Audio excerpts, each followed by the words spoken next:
Hello, everybody, and welcome to another Friday night live show. Travis is out of town and Nick has the day off, so you just have me today.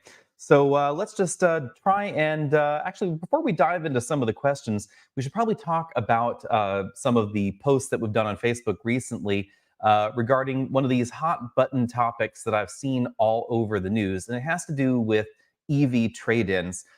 We actually recently, thanks to a viewer, had access to some S&P Global Mobility data, and I find it truly interesting to see what exactly is going on with the EV segment, especially with Tesla right now, because as Tesla does, so does the EV segment, even though they are probably going to be less than 50% of this segment in North America soon. At the moment, most EVs on the road are Teslas in the United States, at least. By the trade-in data that we have been able to glean from S&P Global Mobility, it does appear that the vast majority of Tesla shoppers not only get another EV when it comes time to trade it in or sell their vehicle and just buy a new one on their own. It's about 70% or so that go right back into another Tesla. Over 10% choose some other EV on the market, and that share is growing.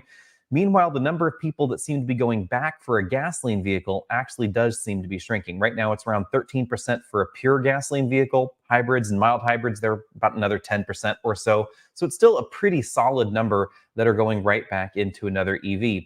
The other interesting thing from this data is that Mercedes seems to be the biggest beneficiary of people leaving the Tesla envelope. So by far, the biggest conquest out of Tesla when they choose a non-Tesla is, interestingly, a Mercedes, which should really tell you something about the kind of shopper that is actually shopping for a Tesla these days. The next actually is Rivian and then BMW, so obviously another luxury EV maker in there. The other thing I found really interesting about the S&P Global Mobility data is that most Teslas are in multi-car households. So about 30 some odd percent of Model Ys, their most popular model, that are in a single car household, a little over 30%, about a third there or so. But that means that 2/3 of the Tesla Model Ys are in multi-car households, 2, 3, 4. And there's about 10% or so that are in large households, where it's like 4, 5, 6 cars, et cetera. And this is just one of the huge number of vehicles that they have at their disposal. That actually makes quite a lot of sense. This is something that I've told a lot of people before, is that when you are really looking at the new car shopping experience in North America, rather sadly, it is by and large a wealthy person's market. Whether we're talking about an inexpensive vehicle or an expensive vehicle, the demographic is not actually that different between these groups. So demographically, the shopper of a 911 and the shopper of a Nissan Versa, they're an awful lot closer, I think, than some people realize. I actually think that that's quite sad, to be honest. And that's part of why we don't find as many affordable vehicles on sale in the United States as we used to, because the person that's actually buying a new vehicle is actually quite wealthy, generally speaking. Now let's move along to, this is a good question here, Jay, the sample size of that data, and is it statewide? Yes, so the sample size of the data is 100%, interestingly enough. So that's kind of the cool thing about the S&P Global Mobility data, part of why it's actually hard to get your hands on, because it's really expensive data. Generally speaking, when manufacturers, when car companies are out there saying, you know, we conquest from the BMW 3 Series, or so-and-so, traded in, our loyalty rate is X.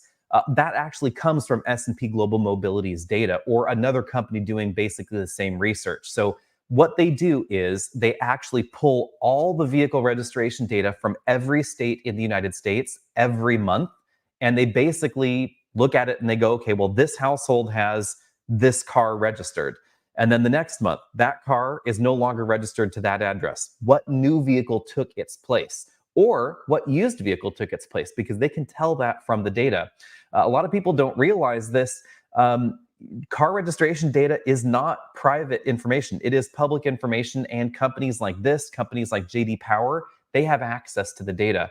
This is actually very much how JD Power does their surveys. They pull the same registration data from the DMVs out there all across the United States, and they send surveys to registered owners of these new vehicles within the first X number of months of ownership. So this is exactly where that kind of data comes from. So according to the S&P Global Mobility data, we know exactly how many people deleted a Model 3 or a Model Y from their garage, over the past X number of years, etc. So that's what's kind of cool and interesting about that data, is that it is as accurate and as 100% as we can logically possibly get in North America. Um, the interesting twist about that data, specifically with Tesla, of course, is that it's actually a quite small data set. So it's only about 60,000 people in calendar year 2023 through the first 2 months of 2024. So 14 months, only a little over 60,000 people actually got rid of a Tesla in the United States. If you're thinking to yourself, that seems too small, remember that 80% of all Teslas ever sold, by the time February 2024 rolled around, 80% of all Teslas that had ever been sold were under 4 years old at that point in time. And even right now, over 75% of all Teslas ever sold in the United States are under 4 years old. And that's because Model 3 and Model Y is how Tesla got to 500,000 car sales a year. Prior to that, they were selling quite few in volume. So the vast majority of Teslas on the road are relatively new. And that's why that data is relatively small, that data set there. So Matthew Calloway is asking, can we get a Homestead update? I mean, I have decided to film today in front of the kitchen window, so you can sort of see the forest out there. It's not too bright outside, so I thought maybe that would work. Not too much to tell. We have realized that our well pump controller kicked the bucket on Monday. So fortunately, our water tanks have a remote monitor on them, and the remote monitor indicated that our water tanks were falling in their level. I can actually see what their level is now. Let's go take a peek here. So according to this, our main tank bank has 42,300 gallons on it. So it has recovered a little bit. It should be 55,000 gallons. But unfortunately, our well pump died, the controller died. So we had to get a new controller. It's kind of a cool Grundfos well pump. So you can actually feed it any voltage you want, AC or DC, from 90 volts to 350 volts. So you can send it power directly from a solar panel or from the grid. You can send it 100 volts if you wanted. It doesn't care. And it does all the conversion on the pump, actually in the ground. That's kind of a cool thing. But it does have this external monitoring doohickey, and the monitoring thing just fried itself. Apparently, it just was not happy. So let's move along here to the next question. Let's see what we have. Seth Saint Laurent or Saint Laurent. I don't know how you choose to pronounce your last name. I'm going French here. What would you replace your Durango with if you had to? That is an interesting question, actually.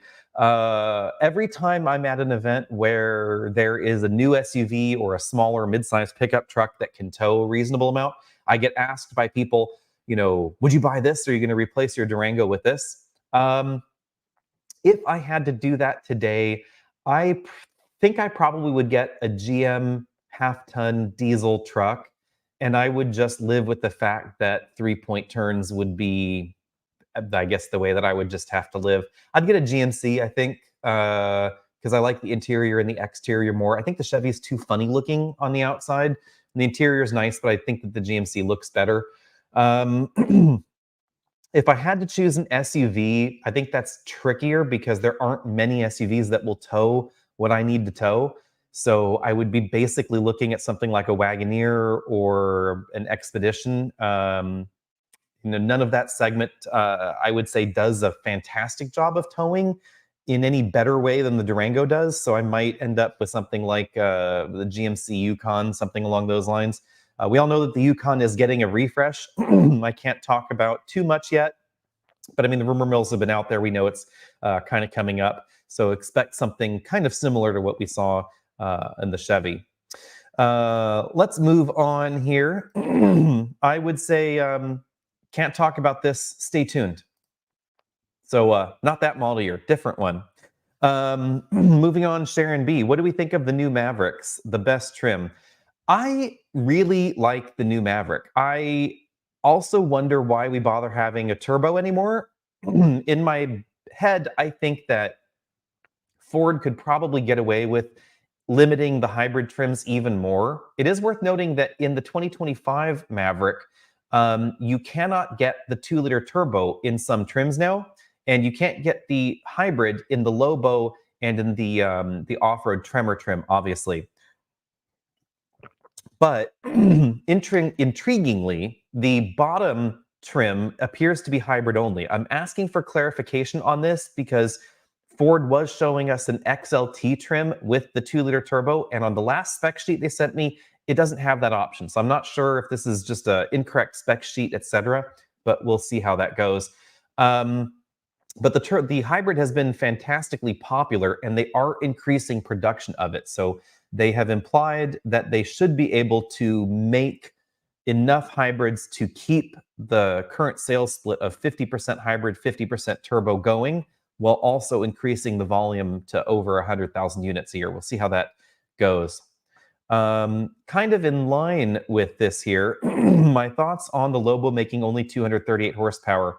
I'm asking for clarification from Ford on this as well, because they said that nothing substantive changed on the 2-liter turbo. I suspect that this is just either a restatement of the initial power output from the engine. So it's possible that maybe it always made 238 horsepower and maybe the numbers were wrong. Or it could be that they just cut the peak out a little bit because the torque number is essentially the same. We'll have to wait and see if it's any slower than before. I will say that if you're interested in more power, it's relatively easy to add on a performance kit. Now, I also would not be surprised if Ford offered a factory performance upgrade for that Lobo. That's something that we've seen from some Fords in the past. We don't know what it will be like in the future, so stay tuned on that. But aftermarket, if you're willing to do it, definitely going to be some upgrades there. Moving on, questions about the Maverick and a 2.7-liter turbo. Sadly, that 2.7-liter turbo is not well suited to a transverse application. You'll notice that in some of the Fords that have had some of their larger turbocharged engines in the past, there was severe torque limiting in lower gears, so they weren't as quick as people really wanted them to be as a result. So I'm actually okay with not having the 2.7-liter turbo. I might wish for a 2.3-liter turbo. I think that would be a better fit for the Maverick, and they could probably handle that much power and that much torque in some of the gears, but Ford seems to not be interested. It is worth noting that if you want more power, there is, of course, the Ranger, and the Ranger offers 2 different twin-turbo V6s. So you do have a lot of choice in that segment, and the Ranger is not that much larger, really, than the Maverick. It is larger. It's about a foot longer overall or so, but it's not a huge difference.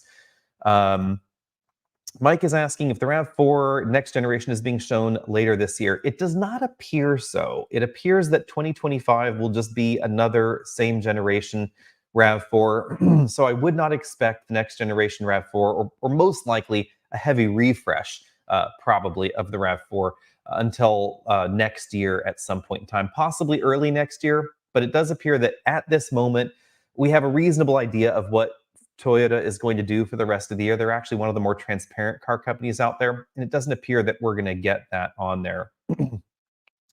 Let's move on here. ID Buzz. We don't know when the ID Buzz is coming or not. It has been delayed a few times, and it does appear that this fall there will be a drive program in North America. We don't have any details on that, but I would not expect it to be on sale in any reasonable volume until early next year. And how exactly it does on the market, I'm not sure, especially given the fact that we have the EV9, we have a next generation Rivian R1S, and we're going to have the Hyundai 3-row EV coming very soon. There's also the Lucid Gravity coming in a relatively similar window for people that have a bit more cash to spend. And there's some other 3-row EVs that are going to come out soon. So sometime nebulous next year or later than that, we should have a Genesis 3-row EV. And then there is the Cadillac 3-row EV. There are actually going to be 2 of them. There's going to be a sort of mid-sizey kind of one, and then there's the Escalade IQ. So I think that 3-row segment is going to get really crowded really fast. And I'm a little bit concerned about that as far as what that means for the future of that ID Buzz. Let's see here. Let's move on. CP is hoping that the Honda Ridgeline will remain with the naturally aspirated V6 and no turbos.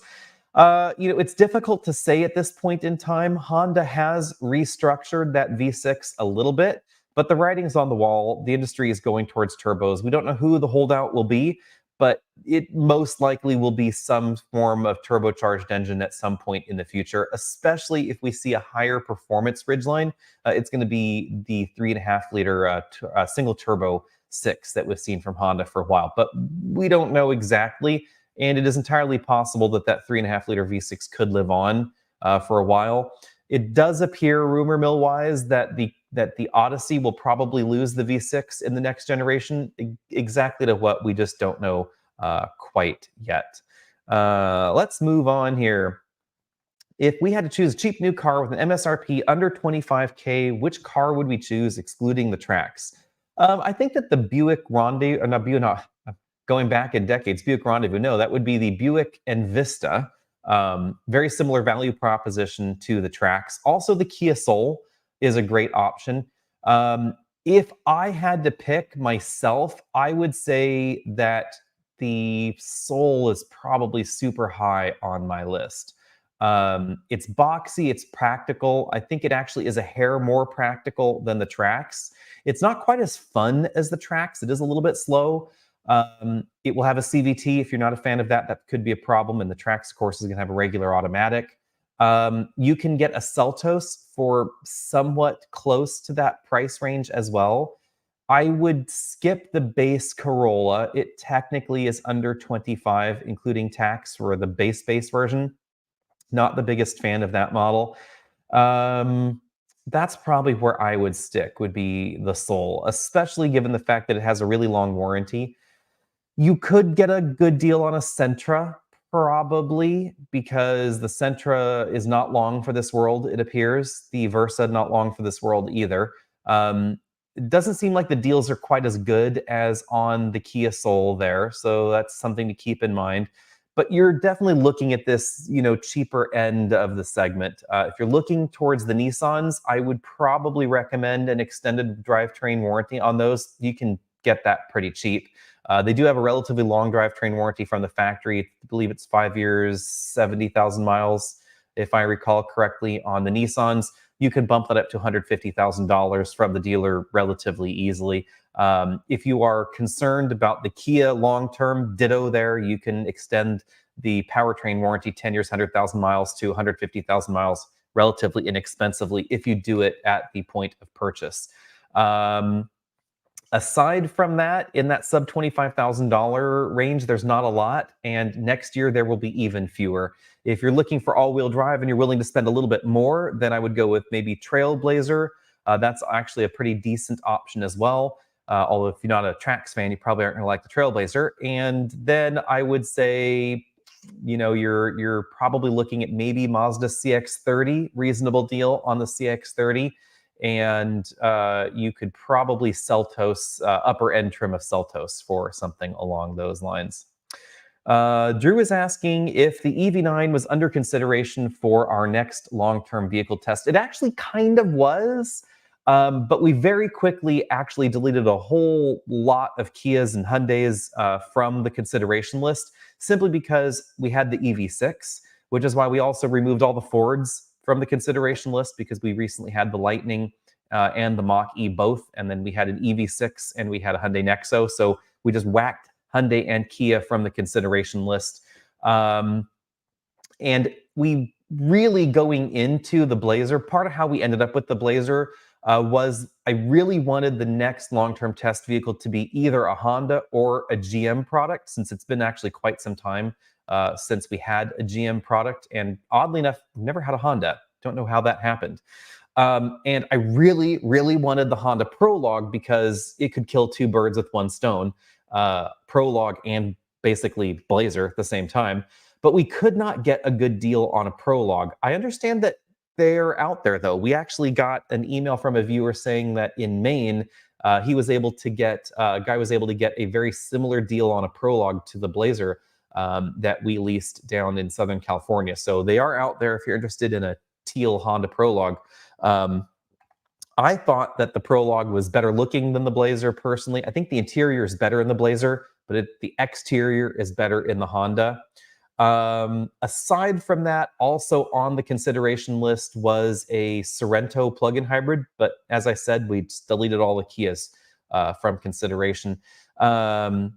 Honestly, Currently, because electrification, plug-in hybrids, and full EVs, et cetera, are very of interest to viewers, or they're things that people want to bash on because they want to view the video and then want to say that's terrible, I hate that thing.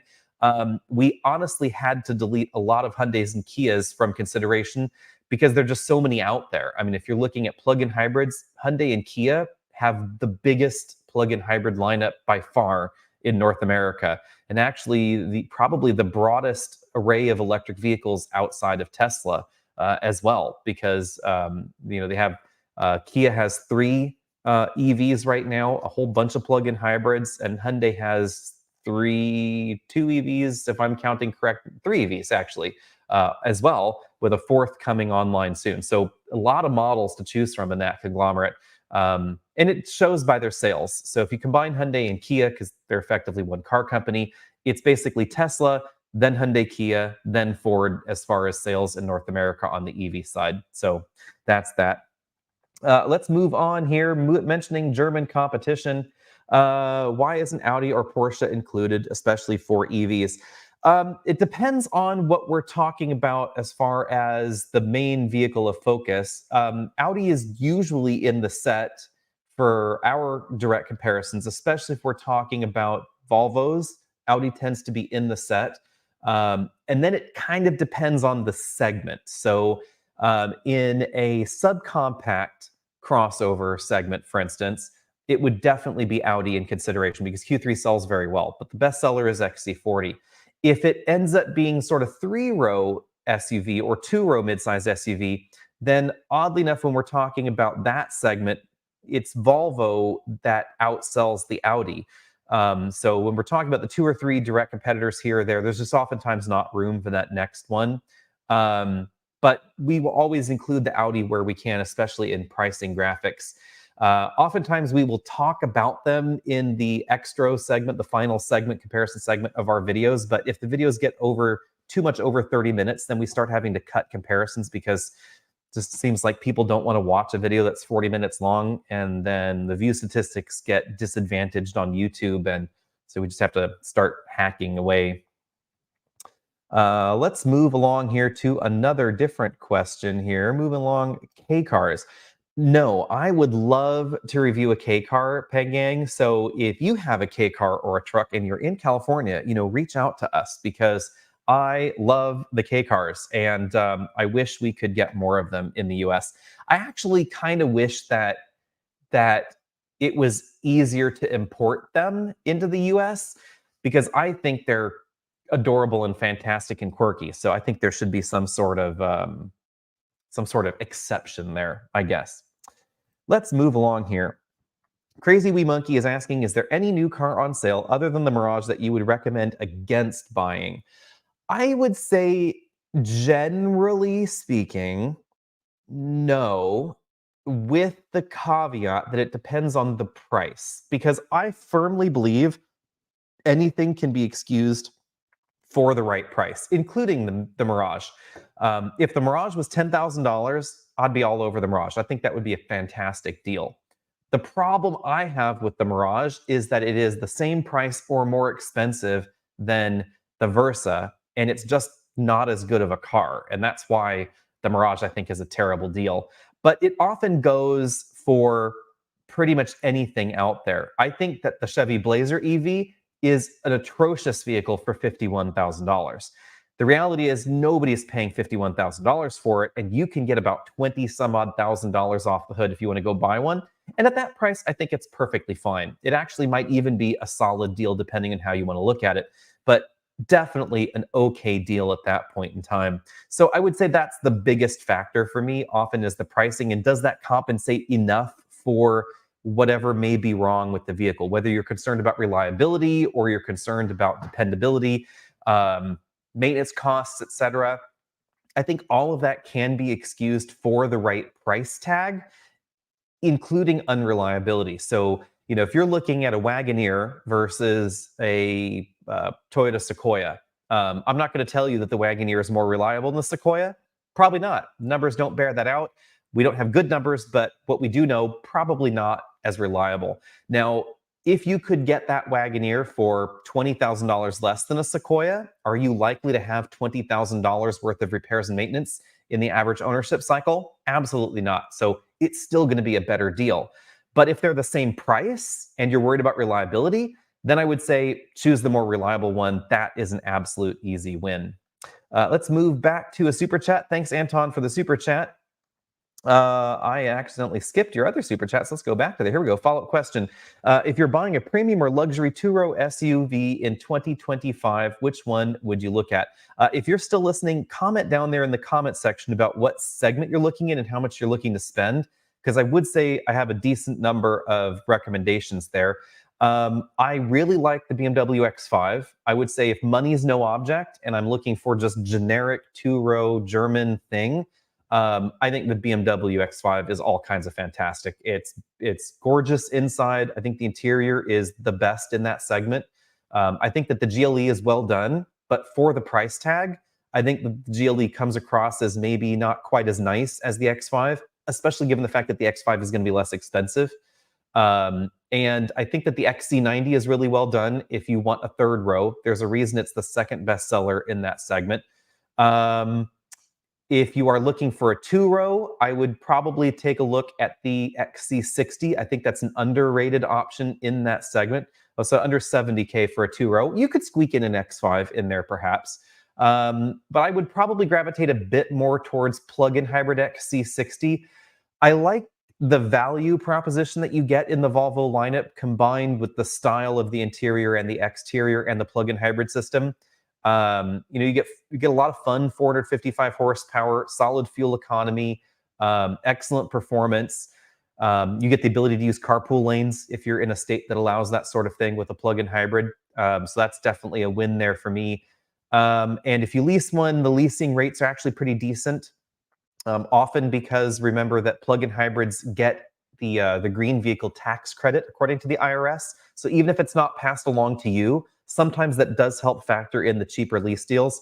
And if it's a corporate purchase and you're purchasing the vehicle, remember that any IRS corporation is also going to get the $7,500 tax credit on any plug-in hybrid, regardless of country of manufacture. So definitely things to keep in mind there.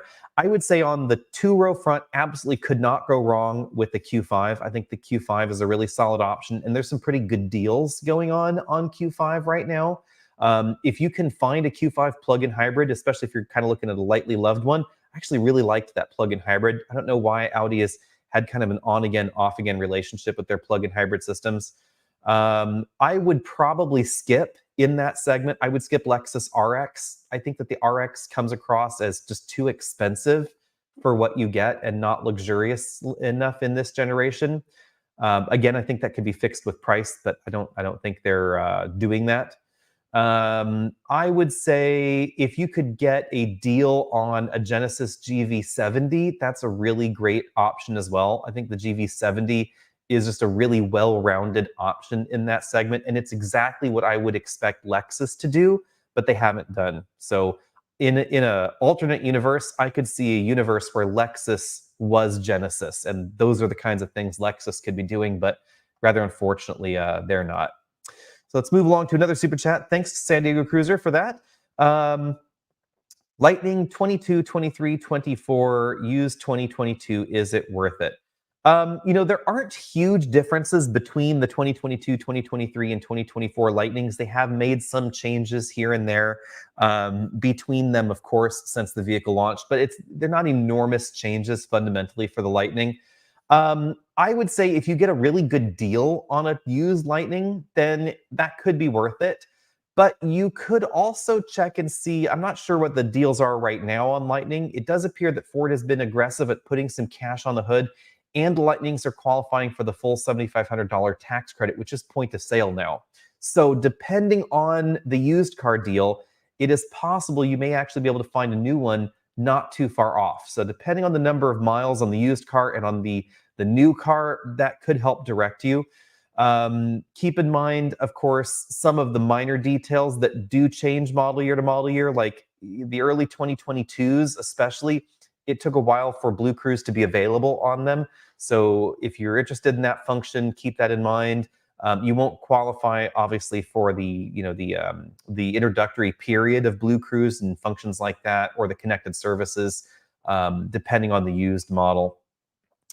No way you'd recommend a VinFast. This is actually a tricky one because the VinFast was actually high on our list of a possible long-termer. We even put a deposit down to try and get a VF8, but we chickened out in the end, to be perfectly honest. And I think it's mainly pricing. I think the VinFast is again one of those vehicles where it could be forgiven for the right price, and we haven't achieved that right price yet.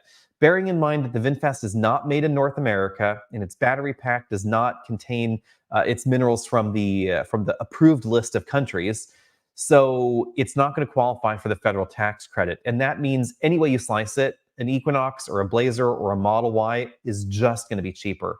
And that's part of why Equinox and Blazer are so cheap right now and why they're gaining a lot of attention on the deal front, because they do get the tax credit. They are built in North America with batteries from the United States. So that's a big deal there. Let's move along here.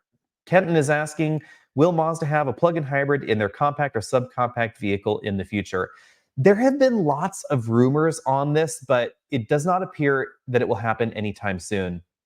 The only rumors that we know of and have been confirmed is that we're getting a full hybrid CX-50. Obviously, if the Toyota hybrid system can fit in the CX-50, a plug-in hybrid system could as well, if there were some changes to the platform to accommodate the bigger battery. But at this point in time, Mazda does not seem to be too interested in the smaller plug-in hybrids in the US. I think that is somewhat logical because, generally speaking, affordable plug-in hybrids have not sold that well. When we take a look at the sales, for instance, of the Kia Niro plug-in hybrid, it appears that the more expensive the plug-in hybrid in Kia's lineup, the better they sell. And Kia is really the only example that we can draw on because they have a Niro plug-in hybrid, they have a Sportage plug-in hybrid, and they have a Sorento plug-in hybrid. So they have kind of a small, medium, and large. Well, small, and medium, maybe, is the best way to describe their lineup. And it does appear that people are gravitating towards all-wheel drive and towards the more expensive line. So I don't know if there is too much appetite in North America for something smaller like that. The Hornet kind of gives us a little picture, but I haven't seen the breakout on plug-in hybrid sales split on Hornet yet. So hopefully we will be able to get some better data maybe towards the end of this calendar year, early next calendar year, about maybe how the Hornet is doing.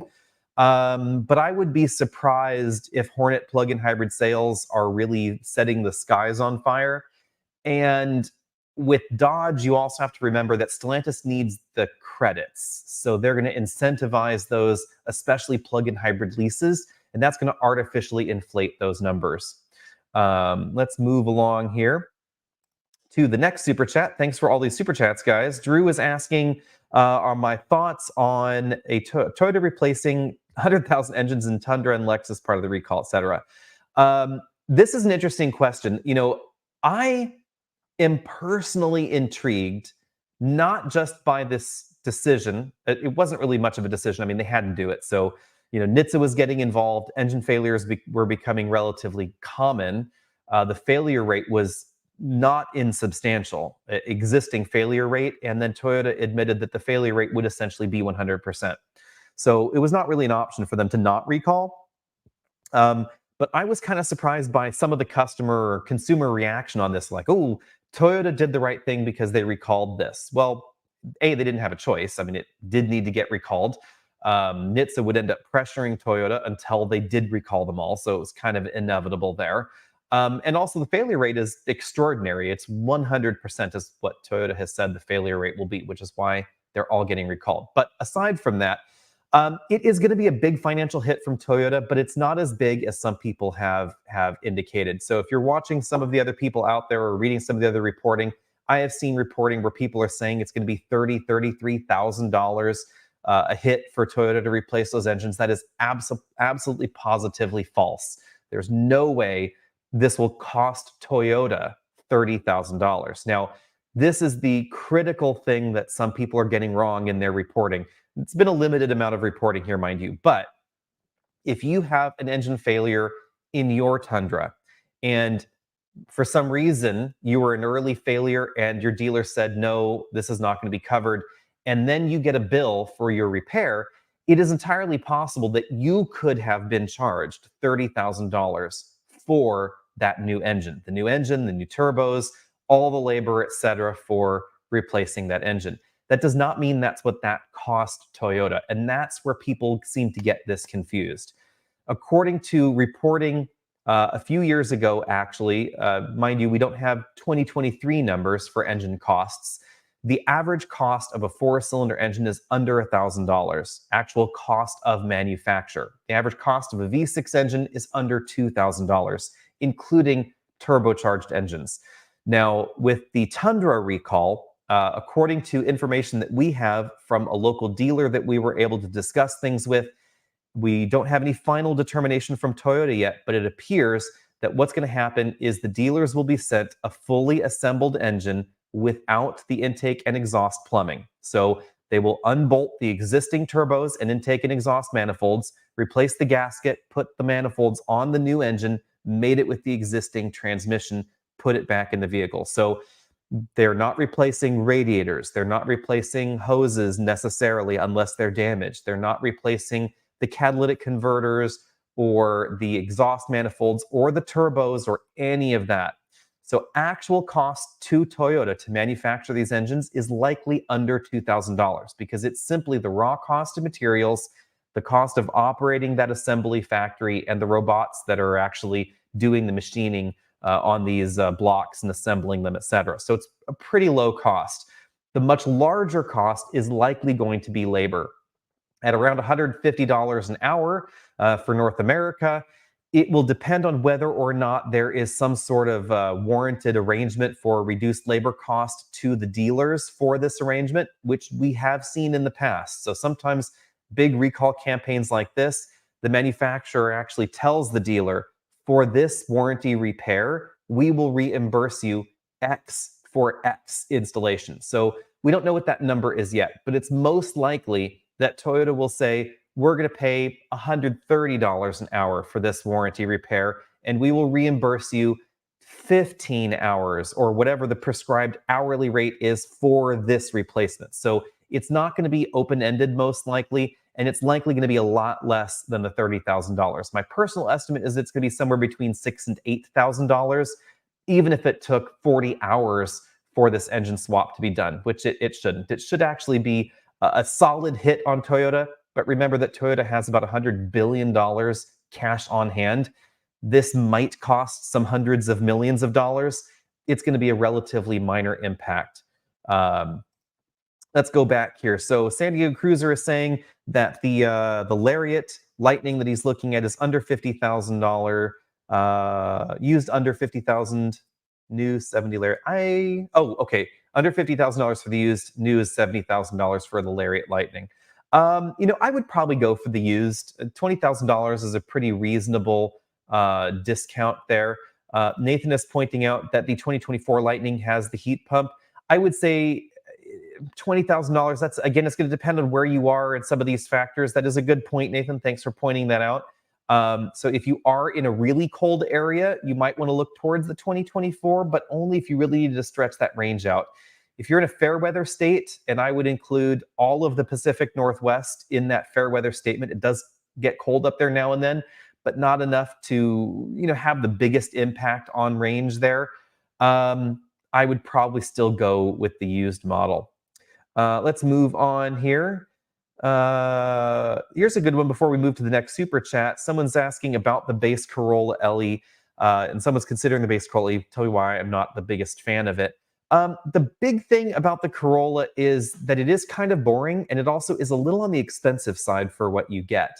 I just think that there are better options in that segment. The Honda Civic is more fun. If you're looking for a Japanese vehicle, I would gravitate towards the Honda Civic.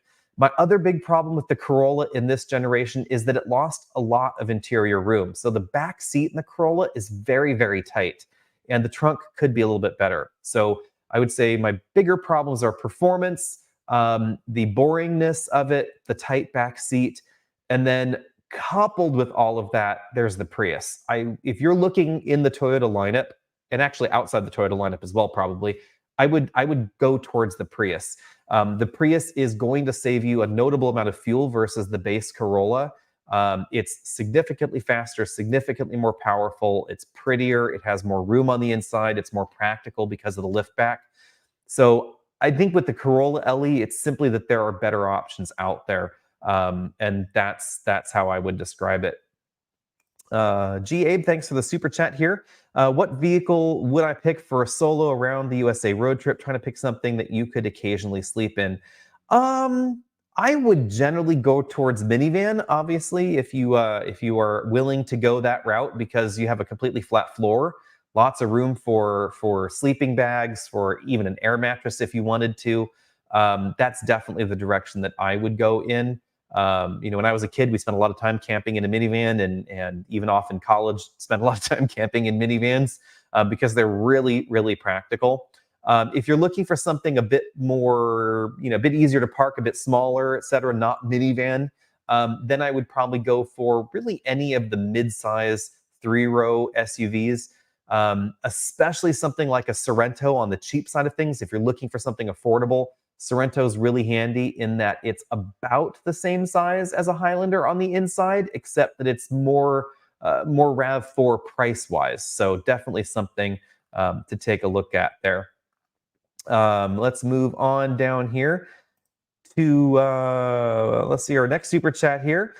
Christian is asking in detail why I prefer to turn off the one-pedal driving in cars with blended braking, such as Polestar 2 and XC40.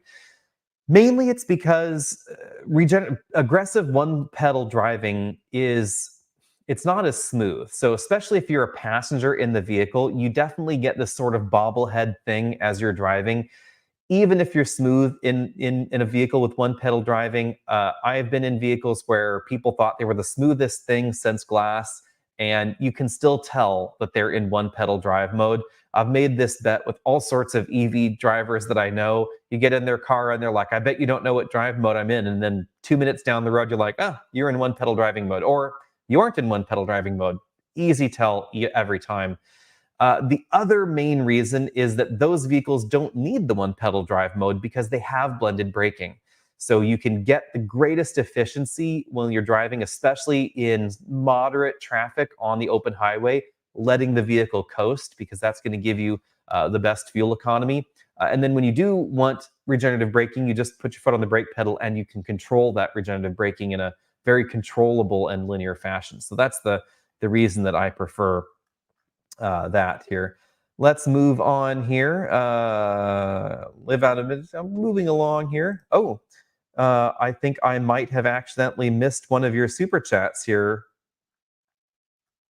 I will actually, I do not see that on the list, but thanks if you did send one. So moving along to the price here of the engines in the Toyotas, Mike is saying, I thought the cost of the engine was going to be about 6 to 7K, including shipping, and then about 3 to 4K in labor. This is back on the Toyota Tundra engine replacement front. Most likely that's not true, because when we take a look at the cost of crate engines, this is actually a good indicator of the cost structure here. For instance, a Ford crate engine, you can get the V6 crate engine in the Ford lineup for around $7,000, depending on what dealer you're going to. Direct from Ford, it's around that price tag. You can actually even get a complete turbocharged engine, one of their smaller EcoBoost engines from Ford, for a reasonable amount less than this. And the markup on crate engines is fantastic. And crate engines typically also, especially the turbo ones, I mean, they obviously include the turbo, but they typically also include a close coupled cat.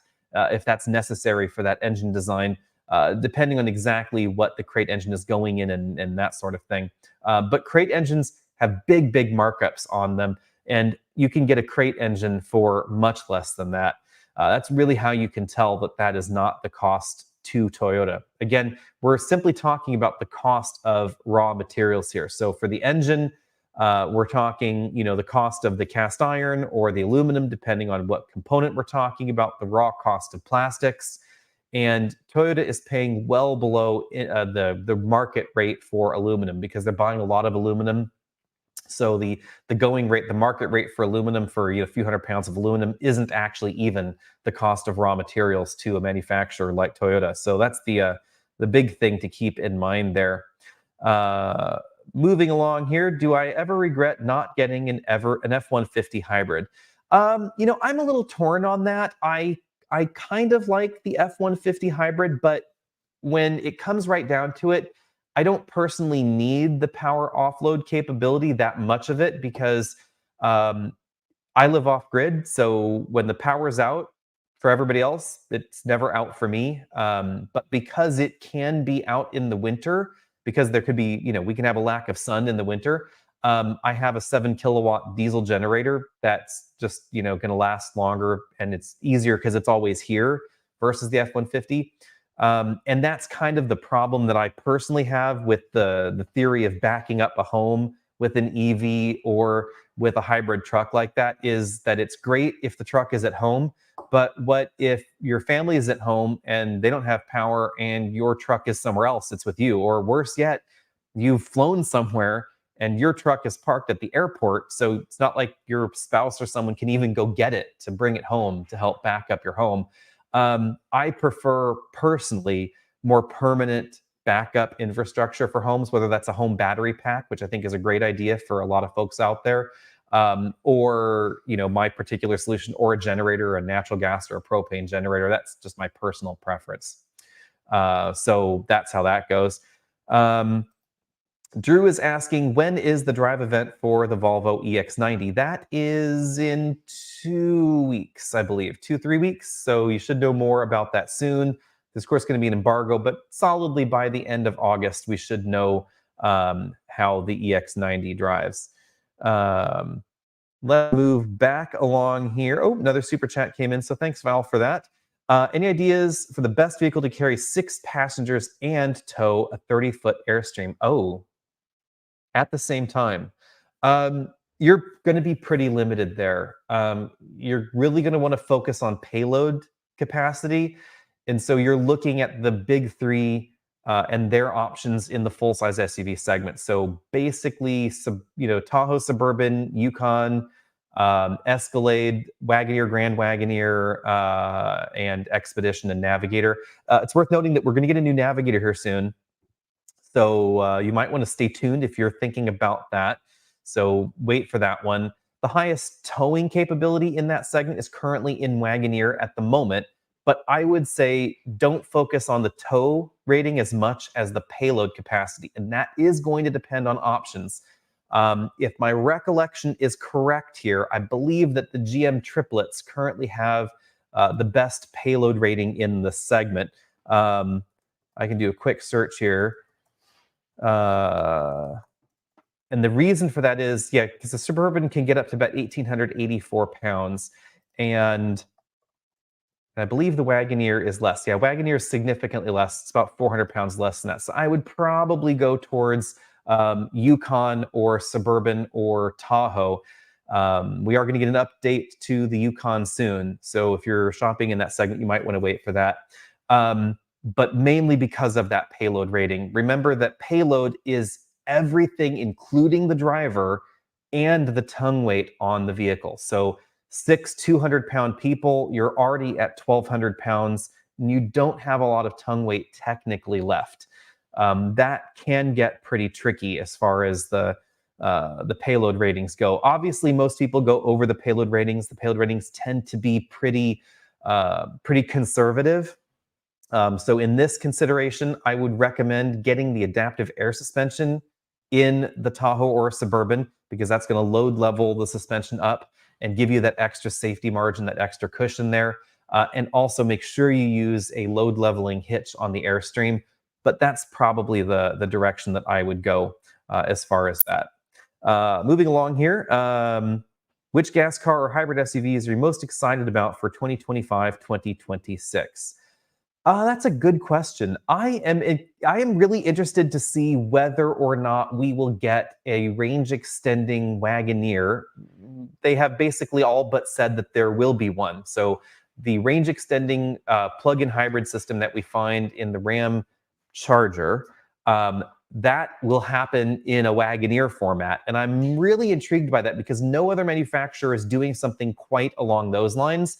And the direction that Jeep went and Ram went, I should say, that Jeep will be going and Ram went is kind of odd because instead of this being a parallel hybrid system like we find in a 4xe or some of the other vehicles out there in the lineup, something they could definitely have imitated, and also the same sort of structure we find in plug-in hybrids from Jaguar, Land Rover, BMW, etc. They decided to go in a serial hybrid direction. So it's going to drive like an EV, but it's also going to give up fuel economy for that driving nature. And remember, serial hybrids, there's just no way they will ever be as efficient as a comparable parallel hybrid system because the electrical loss is relatively significant when you're generating electricity and then you're rectifying it and then inverting it again and then you're shuttling it off to an electric motor. That process is notably less efficient than even a relatively efficient modern automatic transmission. So that's why that Ram Charger, it's probably going to be around 20 mpg, so notably less efficient than an F-150 hybrid, for instance. But it's going to give you that electric driving feel. So I'm kind of intrigued by that. I am also really interested to see what we get from Honda because there have been rumors that we will finally get some three-row Honda hybrids. I don't know how much stock I put in those rumors because Honda is a really conservative engineering company and they've been ultra cautious on deploying hybrids in their larger and heavier vehicles.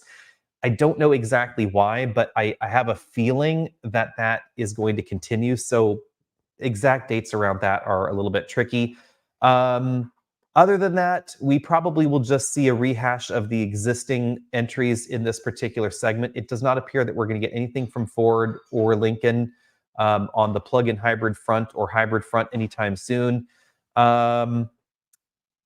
Outside of the hybrid and plug-in hybrid segment, I would say I am interested to see what the new RAV4 looks like because we should be getting a next generation in 2026.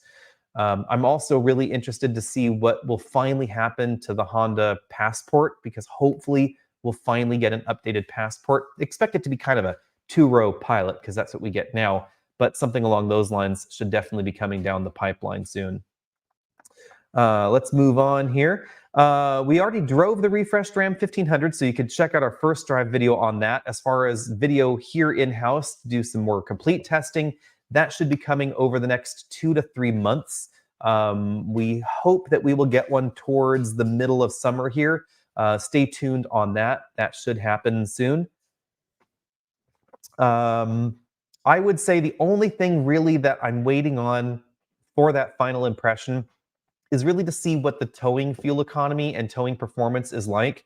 Because with Ram no longer having any V8 option, I will say that if you live in a hilly area, I would generally recommend either the Ford F-150 with the 5-liter V8 or the General Motors lineup with either the diesel or their V8s for hilly towing performance, because going downhill with a heavy trailer, especially up there towards the limit, 10,000 pounds and over, the turbocharged small displacement engines, they just can't control the weight of a trailer going downhill well.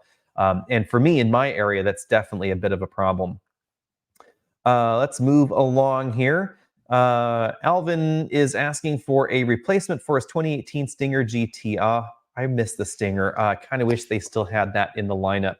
I would say if you're looking for something relatively similar in format, you're kind of really limited in your options. And the closest thing I would say to it would be something from Audi. I might suggest trying to get something, like a used or lightly loved A7 or some of the Sportbacks they have in their lineup.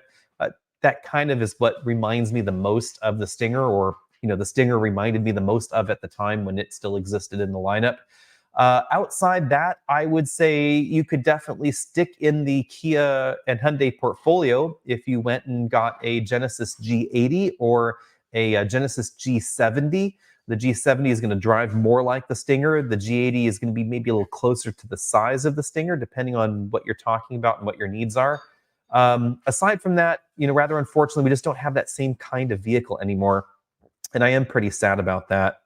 So Drew is asking here, do we know the genesis behind the industry standard 0 to 60 and how much fuel is in the tank when companies measure 0 to 60? That is two good questions there. When companies measure the 0 to 60 time, there's no telling because there is no standard. So I would assume that most companies are measuring with as little fuel in the tank as they can possibly get.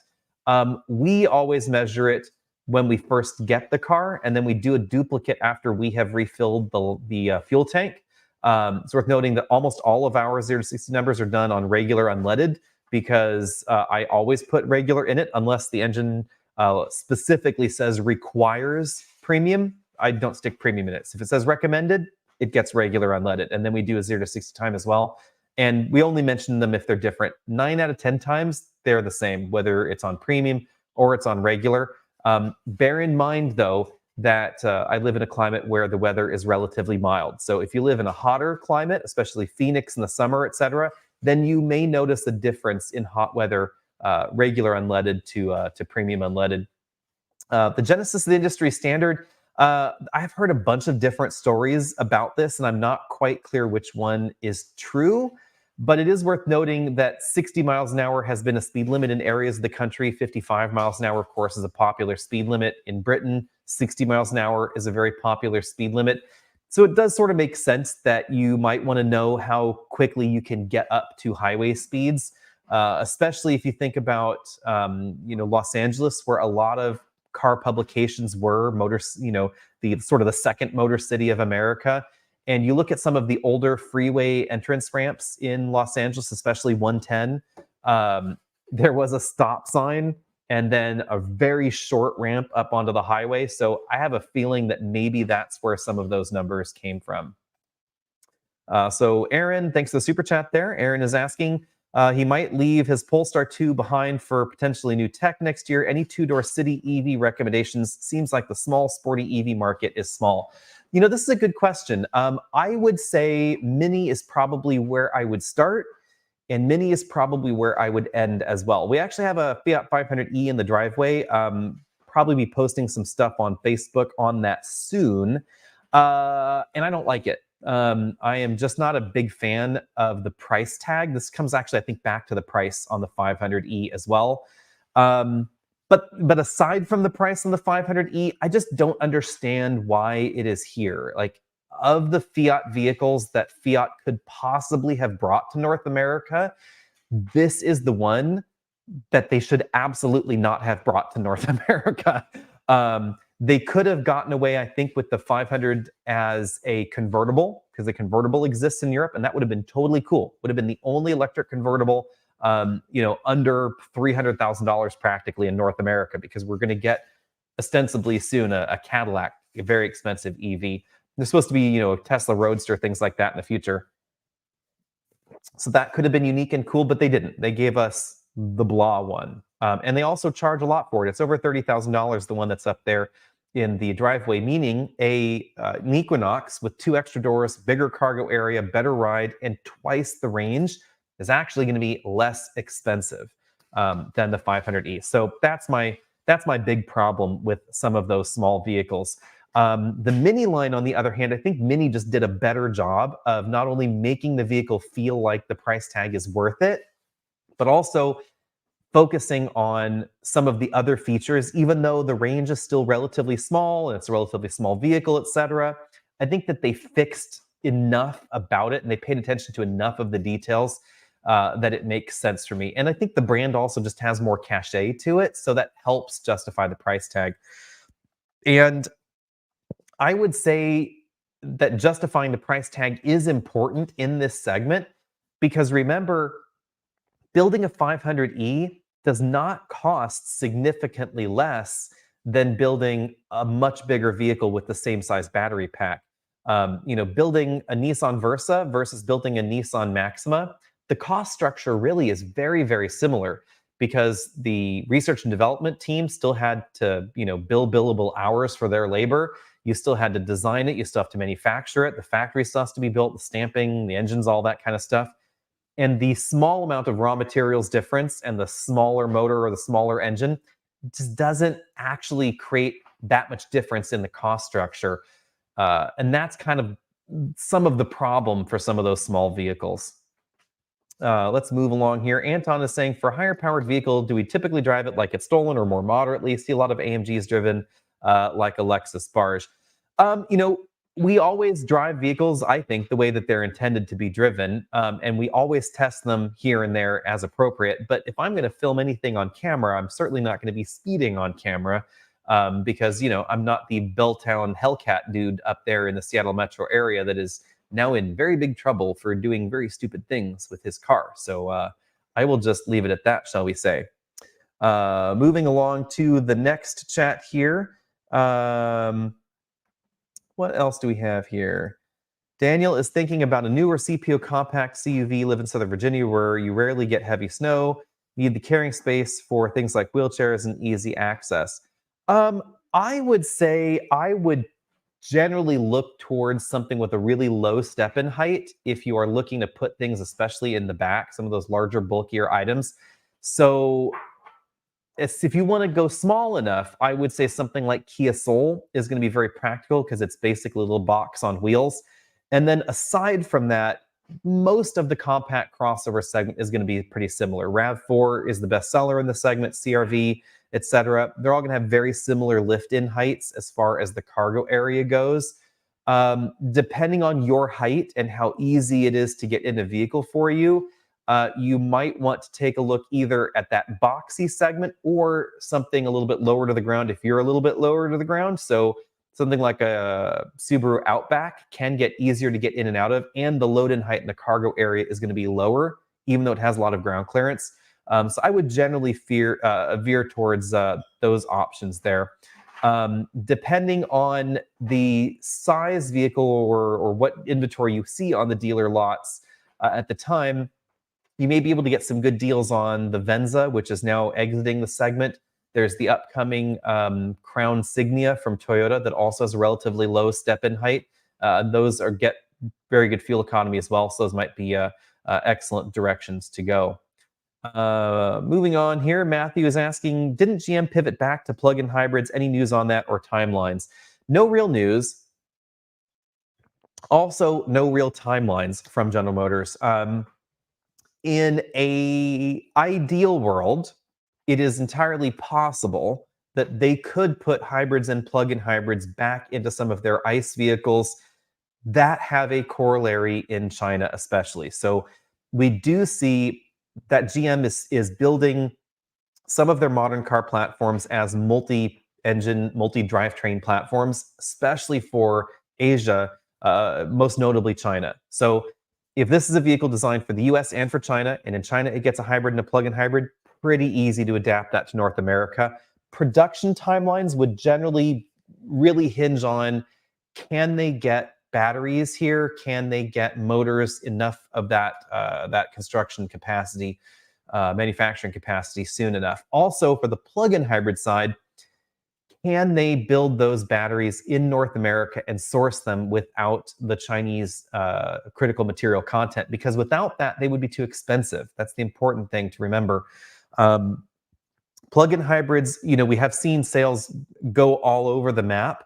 And one of the biggest disadvantages to plug-in hybrids on the market outside of the plug-in hybrids in the Chrysler and Jeep lineup is that they are not built in places where you can get the tax credit for the batteries. And that's going to have a big impact on the affordability of the vehicle. I think that's largely why the Wrangler is the best-selling plug-in hybrid in North America, and the second best-selling is the Grand Cherokee, at least at last time I checked the numbers. They get the $7,500 tax credit. Big deal there. So that logically explains why. So moving on here, Anton is now asking about the solid-state batteries. Is this really going to change the industry, or are they too early in development? This is a really good question, actually, because I know a lot of folks that are trying to pin a lot of hope on solid-state batteries. Remember that solid-state batteries aren't new. Solid-state batteries have been around for quite some time. The problem with early solid-state batteries is the dendrite formation. So when you're taking a look at battery construction, you have the cathode and the anode, you have the electrolyte material in there, et cetera. And if you short out the battery, you have a battery fire. Well, dendrites start forming, as I recall, Someone will probably correct me, but I believe they start forming on the cathode in the battery and they grow towards the anode. So by the time this dendrite, which is a formation of metals inside the battery, let me correct that. It might be carbon. You guys can correct the chemistry. At any rate, they're called dendrites. This molecular structure forms and actually starts traversing the battery. And when it has crossed enough of the battery, it shorts out the battery, boom, boom, you get a fire. So the recent development of solid state batteries has been trying to prevent these structures from forming in the battery. That's why it's tricky. There has been a lot of research and a lot of attention to this because they can be more compact, they can charge faster, they have a lot of nice benefits. The bigger deal with solid state batteries is the energy density for the physical space. So, and that's an important thing to remember. Solid state batteries are not lighter, generally speaking, than current generation advanced lithium ion technology. So the number of kilograms for the number of kilowatt hours stored, not an enormous difference. And depending on the chemistry, you can actually get a traditional lithium ion battery that exceeds the current solid state batteries that are in development. But they will fit in a smaller space. So you could have something like a Fiat 500e with a battery that's 50% larger and it would fit in the vehicle. So that's a really great thing. It would make it easier to package hybrid and plug-in hybrid vehicles, which have to have an engine and a battery, of course, which is part of why Toyota has said that we will see solid-state batteries in some of their hybrid and plug-in hybrid vehicles in the future. Quite logical, because it means you can hybridize, get a smaller battery, etc. They can also charge and discharge more rapidly because of the structure of the battery.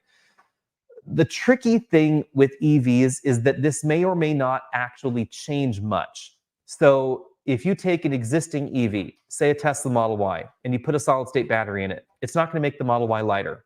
It could make the Model Y charge faster, but then there are limits around this. So can the charging station deliver more power? What really will that do for the vehicle? It will have the effect of leveling out the charge curve, so raising the tails of the charge curve up. It generally tends to, start early, really quick acceleration to the ramp of the charging speed, level off, charging quickly, and then drop at the other end. It can really flatten that charging curve out.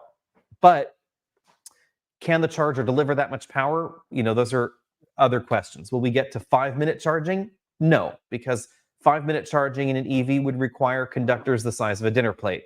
Would it mean 15-minute charging in an EV that currently takes 30 minutes to charge? Most likely, yes. That would be fantastic. Totally doable with that. It just won't make them lighter, which is kind of part of the problem. Moving on here, which manufacturer will offer J3400 NACS natively first? It looks like Rivian probably will be there.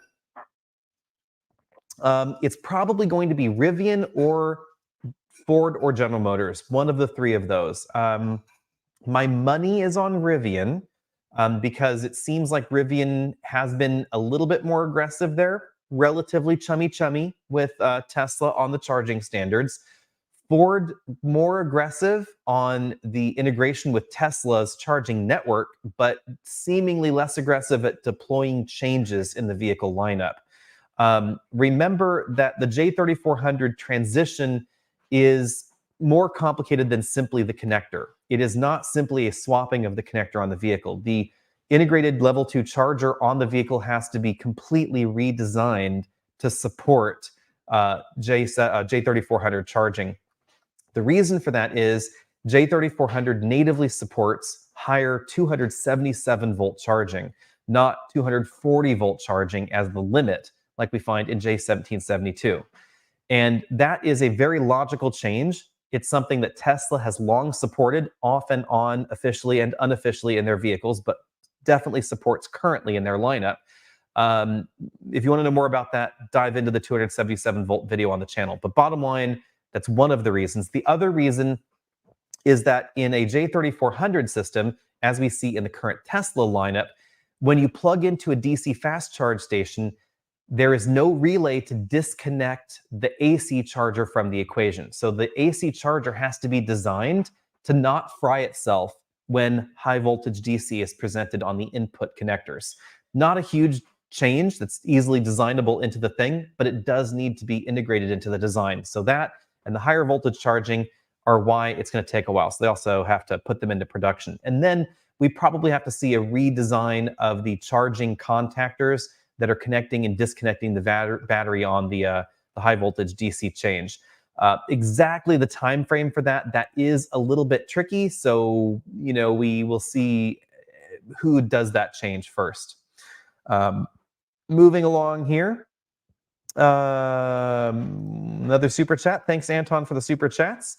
What would it take to make an EV easier to use than an ICE? 5 years, 10 years, specifically apartment dwellers with no access to at-home charging.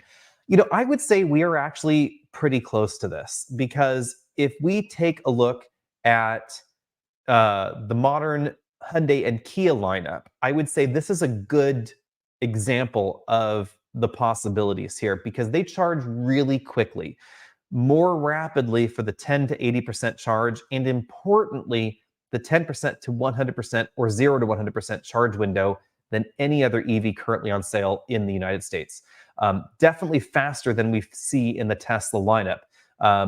But this is something that any manufacturer could implement if they wanted to.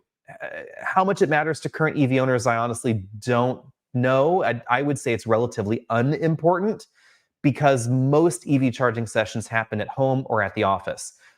So here, I would say two things. I would say it would either be fast charging like that, so that way you could go and fill it up, not in a gas station like window, but if you could get a solid 80% charge, 90% charge in an actual 15-minute window, that makes that so much easier to get as your only vehicle living in a situation where you don't have home charging.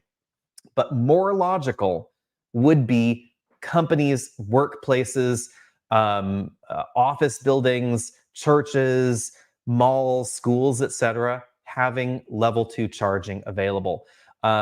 Because if you are an environmentalist, and I would consider myself one, then the charging that we see actually out there now is probably not the best way to do this. And this is kind of a funny thing. I don't want to throw people under the bus here necessarily, but I chuckle a little bit internally when I hear EV owners saying to their friends, "Oh, it's fantastic. I charge my EV at night. I pat myself on the back because it's so great. Isn't this wonderful? I plug it in. I wake up with a fully charged battery."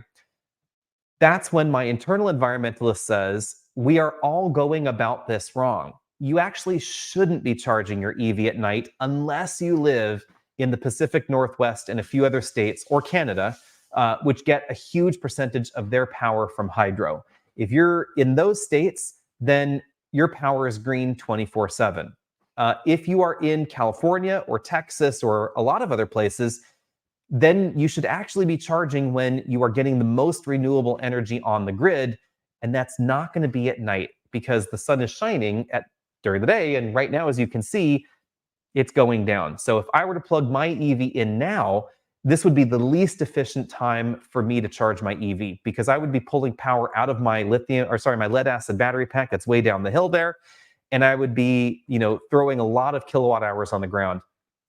Or in a grid situation, you would be pulling power from the non-renewable sources, or best case scenario, you would be pulling it from battery storage, which there's still a loss in that charge cycle. So I would say that a strong push towards employers providing charging for employees should be done, whether that is incentivizing employers, whether that's tax credits for employers to install charging stations. I honestly can't imagine how else it would work.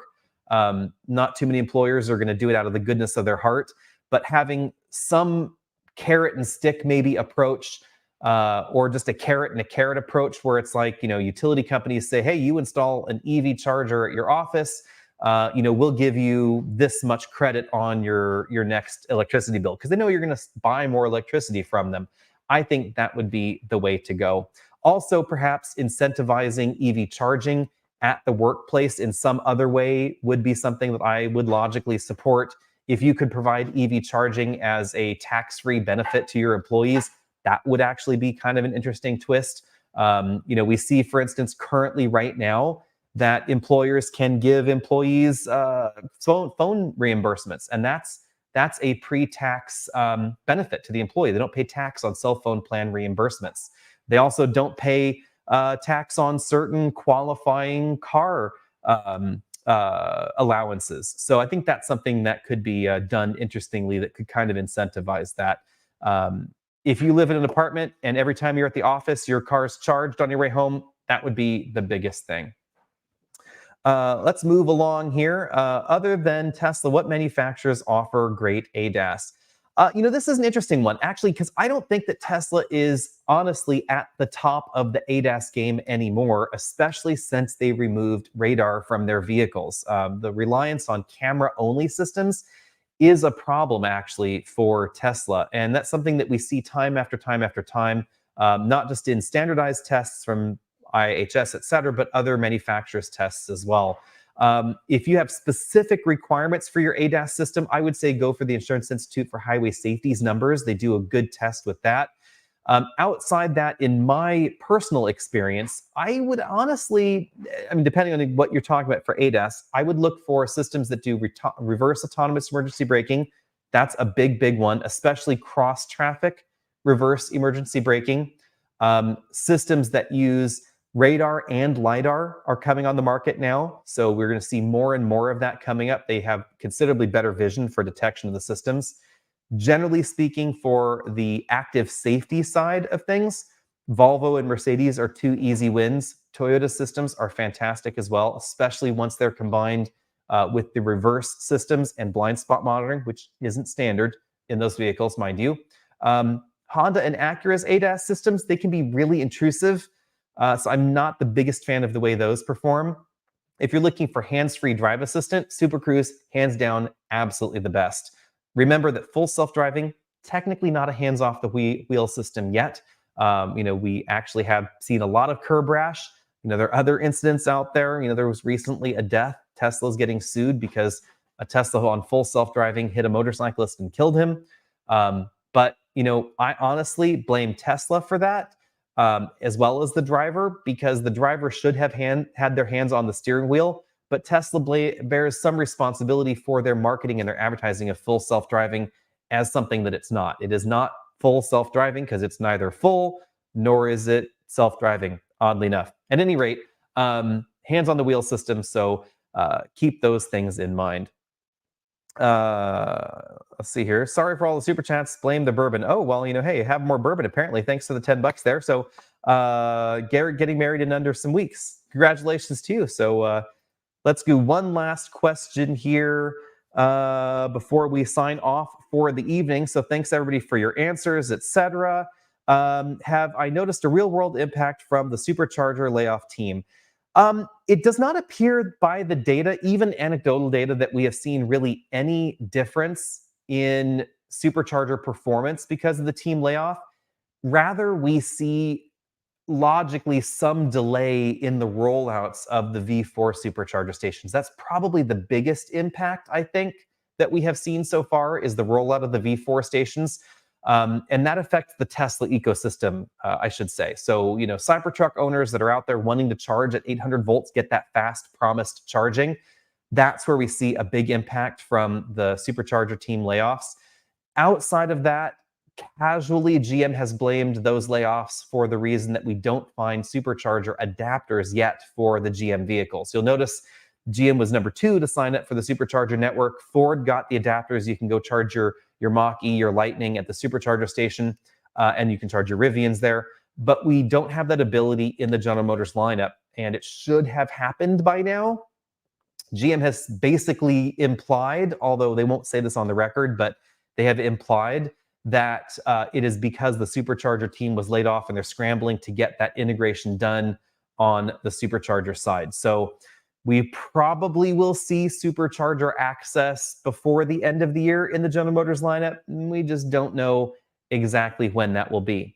And I will say it is worth noting that some of the car companies that have signed on to the J3400 connector have not signed on to Tesla Supercharger access. So right now in the industry, we have the companies that have signed on to Supercharger access. We have the native ports on some. We have some that have signed on to the network, but port at some future date. And there's definitely some variation in between. And it is my recollection that there is still at least one car company out there, although I am forgetting who it is, that is actually not even signed on to the J3400 connector yet. So, we don't know the future of this. It is also possible, seemingly, that we could see some backpedaling starting next year. Details still sketchy. We know that the first vehicles with native ports are coming in 2025. Actual on-board full standardization, probably calendar year 2026 before we see more of a rush towards that. But exactly what that looks like remains to be seen. So with all that, have a really great weekend, everybody. Thanks for all the questions, and thanks for a fun live show. We'll catch all of you later. Bye now.